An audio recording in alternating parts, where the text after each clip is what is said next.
Normally I get to see movies pretty early, but for some reason we had to wait 2 weeks longer for Wonder Woman here in Germany and Austria. And that where the movie's villains are Germans!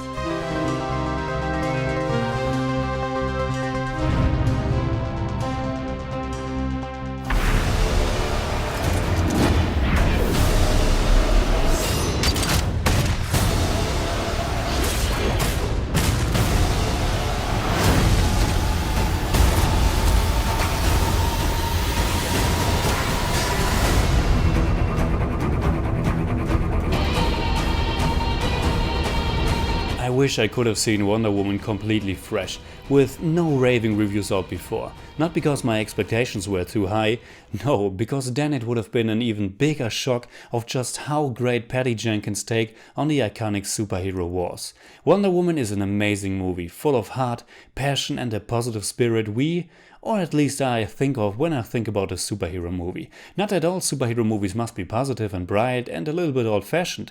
It all depends on its hero. Logan is not Superman, Deadpool is not Spider-Man, but Wonder Woman belongs to those who should be a role model, who should try to help and not just enter World War I and kill people. And I was so very happy that this is the Wonder Woman we see on screen. Not that I'm that familiar with the character, I won't lie, but this is exactly what I hoped for. What Patty Jenkins and screenwriter Alan Heinberg, and for once there was only one screenwriter credited, and of course all the rest of the team created here, is a true marvel of a movie. It's an origin story, and as much as origin stories are frowned upon, I'm always very keen to see how a hero is born, how he or she finds his or her reason to be, the mission, the motivation. You can do so much with that, and the first third that we spent with her, growing up amidst the other Amazons, was so inspiring. The whole movie feels like a throwback to the times of the first Superman from 1978, and I love that. Many times I got the feeling they are actually very near that line where it could get too on the nose, or sometimes even too cheesy, and even the way the movie looks and how the special effects come together, sometimes it was on the brink of being almost a little bit trashy, but in a very deliberate way. There's the lasso of truth, an evil German scientist with the name of Dr. Poison, and many, many little things that could come across the wrong way, but in the hands of Patty Jenkins, it all worked great. Not only is it an origin story, but it's also a fish out of water story that comes with a lot of humor to it. Not only has Diana never seen a man before, she's also completely out of place when she arrived in London at the time of the First World War. She's a woman in a world dominated by men. And even though the movie takes place almost exactly 100 years ago, today it's still a world dominated by men, and this movie is just so powerful in the way it addresses female empowerment. Like I said, it's really a marvel of a movie, and I'm so happy it came together the way it did. It's the first female-dominant superhero film since Elektra, more than 10 years ago, and the way it depicts the character of Wonder Woman is incredible. At no point does she get overshadowed by a man, and the relationship between her and Chris Pine's character Steve Trevor is so refreshing and heartwarming and also funny. And so far I haven't even touched on the woman who brought Diana to life, Gal Gadot. I confess, I really wasn't a fan of her in BVS. Many say she was the best part of that film. I didn't think so, and while her accent isn't as thick as mine, her English definitely sounds a little bit peculiar at first. But it doesn't matter in the movie, and once she's on screen, she's just radiating charisma. I fell in love with her while watching and really couldn't take my eyes off.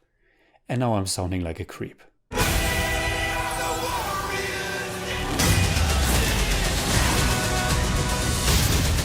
As some of you might know, I'm a big fan of war movies, and to set Wonder Woman in World War I was a great choice. Not only do they distinguish themselves from the other DCEU movies so far, it also fits their themes of the movie perfectly. And there aren't that many great World War I movies either. It was supposed to be the war to end all wars, and it's the perfect time for Wonder Woman to rise. You can even describe the narrative as a man on a mission setting with a woman as their leader, of course.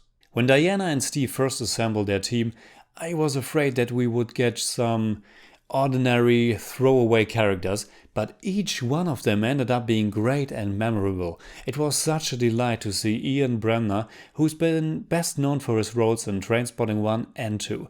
Their team is so diverse, including a Native American, and again, what easily could go very wrong comes together so brilliantly in Wonder Woman. And I especially liked how they didn't just use the war setting to give us that adrenaline-filled action set piece, that war fantasy. But here we get a team that barely kills anyone. The sniper can't even pull the trigger because of his traumata. To be honest, I wasn't expecting such a complex and deeply human portrayal of the war.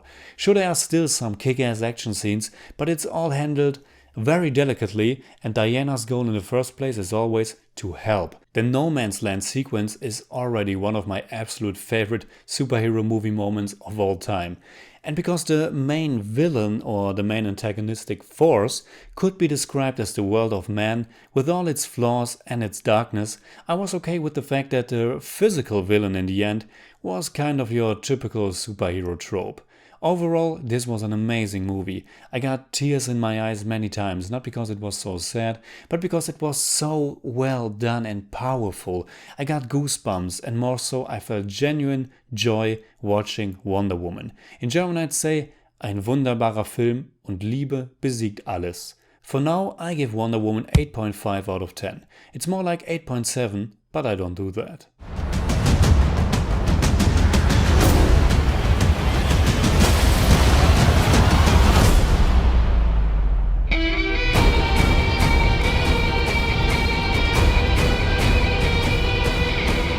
Alright, that's it. Like always, comment below, let me know what you think about Wonder Woman. You can hit me up on Twitter, Facebook and Instagram simply at TheJimmyCage. And if you enjoyed this video, please give me a thumbs up, share, subscribe, whatever you like, and make sure you hit that bell for all I have to tell.